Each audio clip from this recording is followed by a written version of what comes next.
The Square Ball Podcast. Okay, so for part 2 of the weekly show, we move and we assembled the Square Ball jury. I have Dan's gavel. Apparently he's been neglecting this recently, so I'm an actor, I want a prop, so I've got it. So court is in session. Thank you. We are going to award the Ken Bates Villain of the Week first, as is customary. So Michael, I'm going to come to you. Who are you nominating this week? Tom Cleverley, because Watford have not been very good all year. And they turned up at Ellen Road and were awful.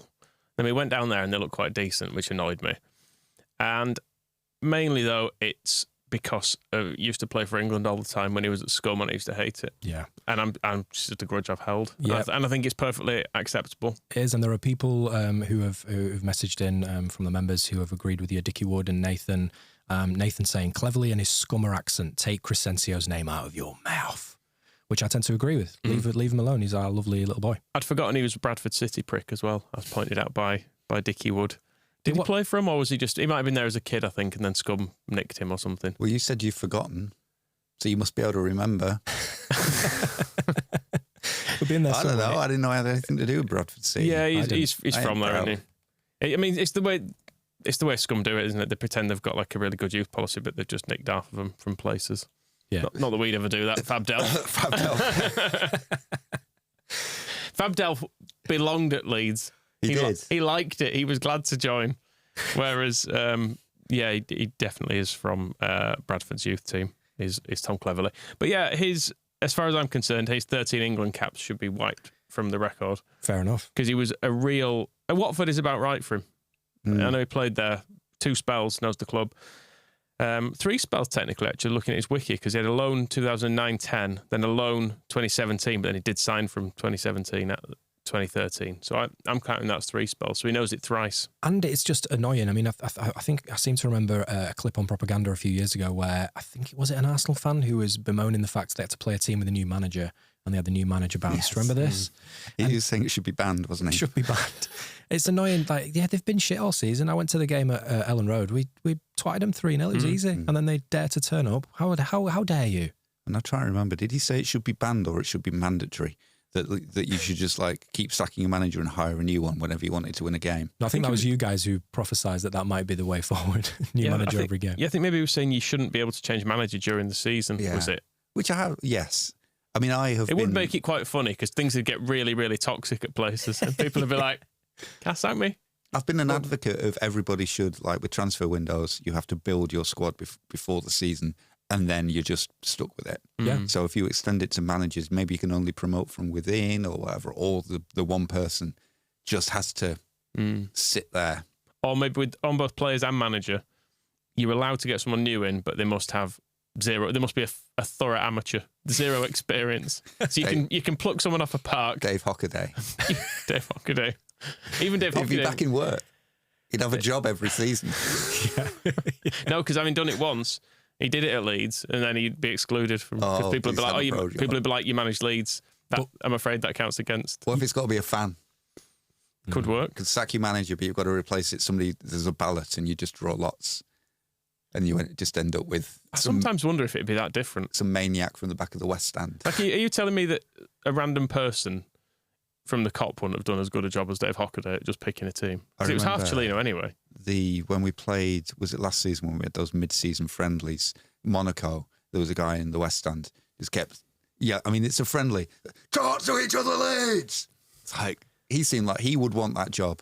And he could do it. It was good advice. Talk to each other and get stuck in. The 2 basics you need. He actually, I was trying to remember them. The thing he shouted that confused me was at one point he just went, "It's not a WhatsApp group." That's just angry at the modern world. Isn't it? I didn't know what his problem. Get off TikTok. Stop texting each other. On Cleverley, I think I'm supposed to argue against you. Yes. With vehemently. You someone else. So you're wrong. All right, yeah. And I hate you because of it. Are you going for Liam Cooper as Jake from Florida did? But actually I was going to support, because the thing with Tom Cleverley, he's not even going to be there very long because he lost his first game, won his second, and then they drew 2-2 with us, and then they drew 2-2 with West Brom. He is he's probably one. I know he knows the club, and we're going to have stability from within.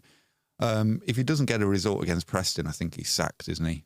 Watford aren't going to put up with 2 draws and a defeat out of 4 games, even if they did beat Birmingham. It's just he won't be there long enough to be mad about. No, and the longevity of Watford managers is just there isn't that maniac we had on propaganda saying that give him the contract, put it down in front of him, get it signed. No, it's never going to happen. It's never going to happen. I was listening to Football Cliches yesterday, and it was Studio Talk, which I'd missed because I never listened to the half-time stuff, but Troy Deeney calling Nigel Pearson gaffer and saying, was he in charge long enough to warrant gaffer?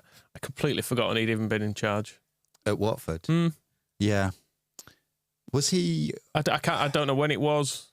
Was he not on the receiving end of the playoff game that we were talking about? No, it was Zola. Zola, yeah. It was Zola. But just by probability, he's going to have had the job. I'm surprised one of us 3 haven't had the job. Like, it's bound to happen. It was... I'm trying to work out when it was. It's very... there he is. I have a feeling he might have done it twice. He's on the list there between Quique Sanchez-Flores and Vladimir Ivic. Of course. No idea. Yeah, remember it very well. Moscow. Who Ipswich. are you going to send up for us? Yeah. Ipswich. Uh-huh.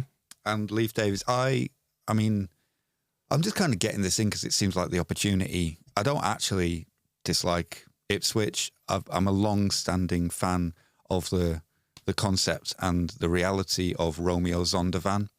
And they've always had quite fascinating sponsors up until the current kind of Ed Sheeran dalliance that I don't really care for. And the way that they are going about everything, the surge through last season, the unexpected, they were tipped to do well this season, but nobody put them being top of the league with 6 games to go. What seems to be very exciting football, so that's good. And then they let us have 6 points and 8 goals. So that was also very generous of them. So there's lots of things about Ipswich Town that this season I like and I admire, and I wish them well. And I was saying on propaganda, I'm half serious that I think if they get promoted, top half Premier League, qualify for Europe, I don't think it's impossible. Just one of those stories that is like a fairy tale. However, I wish they'd fucking not. Yeah. That's what it comes down to. The basis of the argument is just stop it, please. Yeah. Finish just... I don't know how I feel about us finishing... Like, it's not a big club, little club thing. It's nothing to do with that. I'd like us to win the league because we didn't get to celebrate it when we won it in 2020. No problem with finishing second behind Ipswich in terms of just... earning it, like if they win more points then they absolutely deserve it. But I would like us to be champions so we can have an open top bus.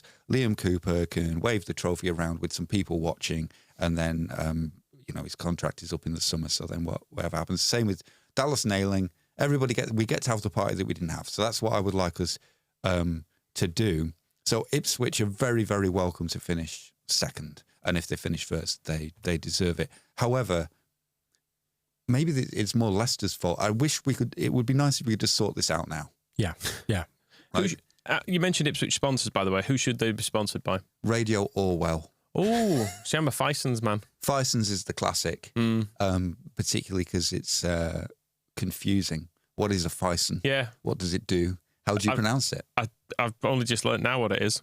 It's chemicals, isn't it? It was a British multinational pharmaceutical, scientific instruments and horticultural chemicals company. There we go. Headquartered in Ipswich. It's really fucking stupid, the things that as a football fan you learn. Become aware of. Geography and obscure businesses, just like factories making pharmaceuticals. See, it's kind of lost now, a lot of that, isn't it? Because it's just a bookmaker that doesn't exist anymore a lot of the time when you look back at shirts from recent years. But I bet that chemical company... was my favourite, the best fertilisers of the 90s, those guys. And absolutely made, stored and disposed of in East Anglia in no doubt a safe and environmentally sound way. Yes, very much so. So we have on the docket so far, we've got Tom Cleverley and we've got the concept of Ipswich. Anything else to throw in there before we make our final judgment? I mean, Somerville did get a fair few nominations because of the penalty carry-on, and that some people didn't like misbehaving when bathing.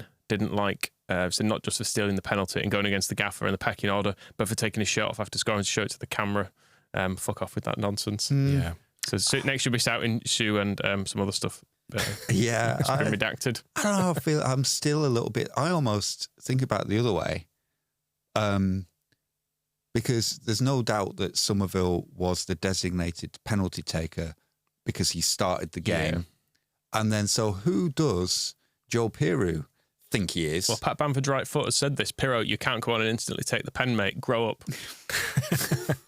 So there was a bit of, and that might be why it took Somerville so long to come over and get involved. Like, what does Joel think he's doing? I'm the penalty taker. I started the game. I've been out here for 85 minutes grinding. Well, I won the penalty. Who's this guy? I was wondering, actually, I've not seen enough angles of it. I wonder if maybe Farker had got a message onto the pitch to say, Jimmy, it's yours, and that's why he came over so late. I don't think he did, because I was keeping an eye on him from the gantry. Ting, ding, ding. Oh, you were very well prepared. Thank you. And Roden came over to get some water, but there was not the same panic as when... what was the last game at Elland Road where everyone was in a big flap about who was taking the penalty? And then... Preston, yeah. Yeah, and then there was... Ampadu was running over to Farker, and Farker was doing his nut, and then he went running back. There was none of that. It was just kind of, they'll sort this out. And the shirt off stuff, I think some players just, like, they have their kind of mission, don't they? Yeah. And I think Somerville is one, and he likes to be... I also think he's been underwhelming during the 100 games that we went undefeated, and I think at Watford and then with this, I think there might be a little bit of like, no, I'm back. I'm going to start. I'm playing well now. This is my time. The rest of the season, I'm going to step up in a way that he's obviously been trying to, like a lot of stuff he's been trying to do during the last few months has not been coming off. And now he's like, yes, ball's going in. I'm taking penalties. Joel Piroux, never heard of him. Shirt off. I did feel, the yellow card. I don't like the yellow business, because I was trying to work out if he was close to a suspension, because that would be quite depressing if then. But fair enough. I think, and as well, I don't know if this will read with a lot of Leeds fans, but as long as you're playing well, I think you can be a bit cocky. You take your shirt off, you're scoring goals. I don't mind it, because it's all in pursuit of promotion, hopefully. Yeah, you said promotion in a whole way then. I did. I thought I'd just throw it in there. Anything else to add? A few cheap shots. Elton John, Wedge nominates him only because I'm still singing I'm Still Standing due to the post-game music. Does acknowledge it is a banger, which is true. Unconnected, Reese's mum. He nominated by Reese himself, who was watching the game and saw the Somerville goal and said he was too good to stay at Leeds for long. Cheers, mother. Which is great. A bit like the whole boy's mum. Yep. Thoroughly miserable. Louis Coyle, nominated by Grumpy Kev for rolling about when that big bruiser Joseph smashed him. I mean, he did go off with like a broken back afterwards, so maybe the rolling around was justified. And Dan nominated as well for leaving us, but his younger, more handsome second cousin to fill in. Yes. Which is you, I believe. That's my handle there, Sam, not Byram. That was my comment. So, and West Ham fans were being mean.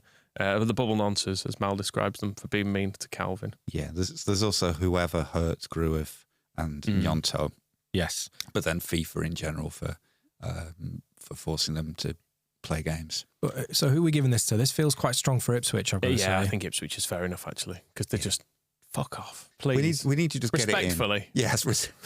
Because I kind of appreciate what you're doing in a lot of ways. Yeah. But at the same time, give it a fucking rest day. Yeah, we'll do it now so that at the end of the season, when they've won the league by 10 clear points, we can just be like, well done. Go. Fair enough. This is the point where we can just tell them to fucking not do that. So there we go. It is done. This week's Ken Bates Villain of the Week goes to the concept of Ipswich. I sentence you to 6 games doing fuck all, please. Thank you so much.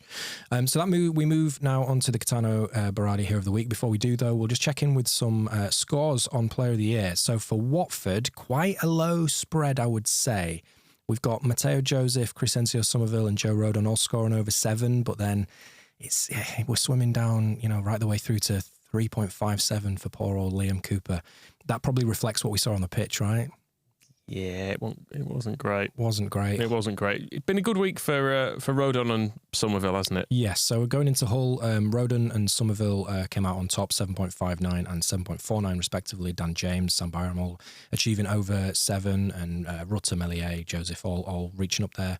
And yeah, so as far as Player of the Year award goes, still very tight at the top. There's not much separating the top. What's that? 1, 2, 3, 4, 5, 6, 7, 8, 9. Oh no, that's Chris Clarkson at 9. Chris Clarkson in with a chance still. You never know. But yeah, James, Rutter, Farker, Gray, Somerville, Ampadu, and Rodon at the top still. I think that passes the eye test. He's been brilliant, hasn't he? Yeah. Even Yeah, and I think with his back spasms. He's got plenty of nominations this week as well. Speaking of Berardi, he sat very briefly in this chair I'm in. He popped in to say hello at the weekend. He was at the game. I don't know if anyone. They didn't get him on the picture, and did he? He's quite shy, isn't he? He's not really into that sort of stuff. But he was nice enough to pop in here. Did he choose that seat? Or did you choose I it for made him? him sit in it. Can you feel his power emanating now through your buttocks? Just two handsome guys sat in a seat, in the same seat. That's all it is. There was somebody, because that photo went on Twitter, and somebody replied, I'd completely missed that. saying, has Moscow had a shave? Which is possibly the most flattering thing anybody has ever said to me. It's actually the second time I have been mistaken for Berardi, because some people thought that my stylized. I think maybe you failed to pick up on some sarcasm there. No, it was sincere. My Twitter profile picture. Somebody also, after I had it for a while, went, "Oh, I always thought that was a picture of Gaetano Berardi." People often pass me in the street and say, Pascal, would you sign my shirt?" They meant it. Okay. They meant it. Of course they did. Okay. I'll shave this off, and then you'll see. You'll all see. Right, let's get some nominations for the Gaetano Berardi Hero of the Week award. Quite a lot of heroes to go on, I reckon. Moscow, start with you. Who you gonna pick out? Namesake time, Daniel James. Daniel James. I think Why so? The reasons are obvious. Having just been sticking up for Somerville's kind of ostentatious approach to the game, it's also nice. Football and life is about contrasts, isn't it? To have little Dan James, the scum bastard himself, diminutively tootling around on the wings at top speed and scoring from 50 yards. And it's because what a bad week for him. And What a great... I don't know. Does scoring from 50 yards with what was essentially a meaningless goal, because, third goal of a 3-1 win, make up for not going to the Euros at all? But it might not be meaningless, because that goal is very tight. That goal could be, goal difference might be key towards the end of the season. True. And yes, so if it does come down to one goal difference, we'll make sure that Daniel knows. Yes. That was the goal.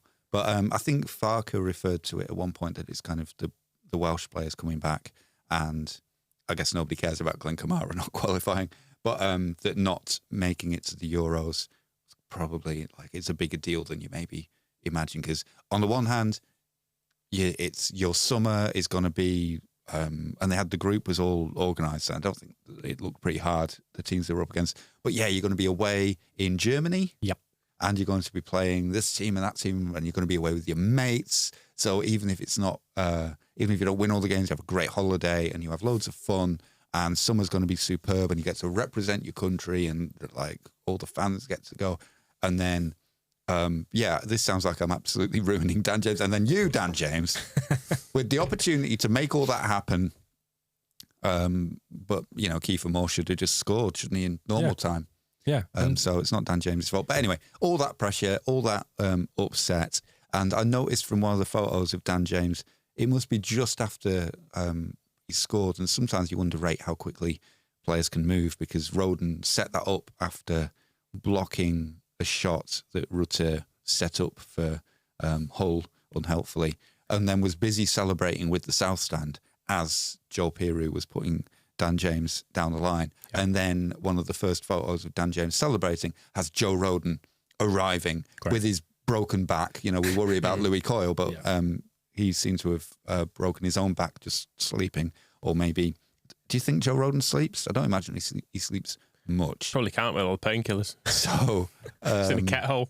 And so he still managed to get out of his K-hole all the way to celebrate with Dan James. I think there must have been a little bit of we are all feeling better about being Welsh. We are as one. And he had to be very patient as well, Dan James. We went down the left a lot to Somerville, but when that moment came, I tweeted the other day as well, the ball that Piru played to James was perfect. It was right in his stride, but he still had a lot to do, and he absolutely took it. So Dan James is on the docket. Michael, who are you going to nominate?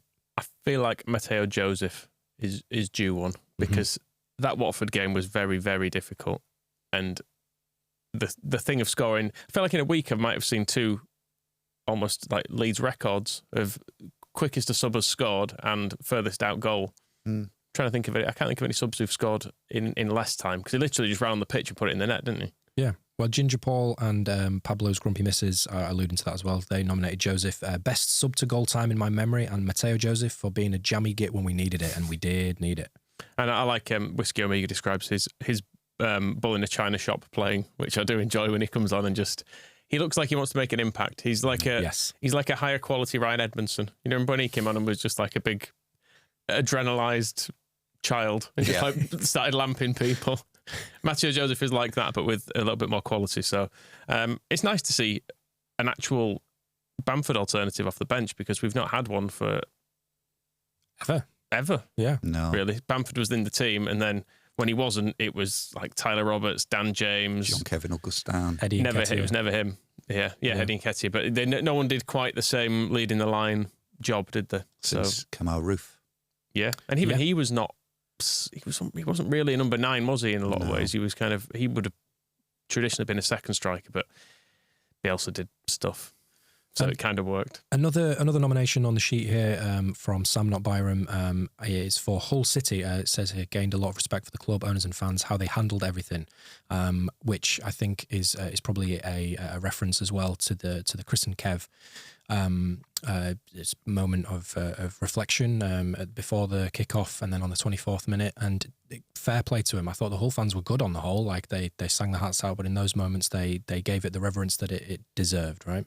Yeah, because it's one of those things that you think almost certainly away fans will be okay with it, but I feel like there's been a little bit of trouble with Hull fans over the years with this stuff. I remember an away game when there was some things chanted, and it's always like, apart from Millwall, it's always a very small number of people doing it, but it's the sort of thing that can spoil an occasion like this. But it was very well observed, and the applause during the game was excellent, I thought. It's always a one dickhead situation, because one dickhead can escalate things so that the whole thing is ruined. So to get through it with 0 dickheads is actually, it's sad to say that it's very impressive, but it is very impressive. And yeah, it made sure that what should have been a good moment was a good moment, and that we can come out of it at the end of it saying, I'm trying not to do the Bruce Forsyth voice, but didn't everybody do well, rather than being angry that something went wrong. So a rare, particularly when there's so much there's a lot of attention on tragedy chanting quite rightly, and that has had the adverse reaction with, I mean, it feels like a new thing that like Scum fans are going out and having shirts printed with stuff on the back to wind other people up on social media rather than even in the stadium, because those encounters just don't happen. In that sort of wider climate of people being horrible to each other, for this to actually work is didn't happen by accident. Hull did a lot of work to make sure that happened. Leeds also made sure those messages were out there, but everybody heard, acknowledged, understood, and acted in a really good way. They certainly did. But they still don't get a hero. They don't win hero. No, of course not. No. Of course not, but it was good to mention, and also in the wider context there. So it wasn't just the Hull City fans; it was their players, it was their staff, and the dickhead ref Josh Smith did the right thing, stopped it, and then let us have our moment. So it's not going to be them, but who's it going to be? Who do we reckon? Dan James, obviously. Oh, I'm willing to accept it if you'll broaden it to the Welsh, because Rodon's also had a very good week. Is he allowed to? He's injured too. What about the other Welsh? Ampadu. Connor Roberts. I suppose have you seen the? They'd look to camera. Yes. Oh my gosh! Wow. Yeah. So I suppose Connor has contributed. I do feel a little bit sorry for Glenn Kamara in all this, because he's also not in the Euros and sick as a dog, and no one cares. Nobody gives a fuck. And he had to do 70 minutes of dragging himself around the pitch. Yeah. So are we including all our failing sons. Okay. Anyone not going to the Euros? Pat Bamford is included. Okay, fine. Because he's probably not going to get into Southgate's squad. I'm not going to include Pat Bamford in this. Liam Cooper trying to play his way out of it for Scotland. But I'm going to allow our 4 beautiful Welsh boys and Glenn Kamara, because even though he didn't play in that decider, he didn't get to that decider. No. So we're going to give it to, how did you describe it? The failing sons. Yes, our fail sons. And it is done. The failing sons win this week's Gaetano Berardi Hero of the Week award. I sentence them to never fail again, hopefully in a Leeds United shirt. Okay, that is the end of this week's weekly show. Thank you if you've been watching on YouTube, and thank you if you've been listening across any of the podcast platforms. We'll be back later with some news catch-up and some pre-Coventry preview with Phil. But yes, thank you so much. We will speak to you later. Goodbye. The Square Ball Podcast.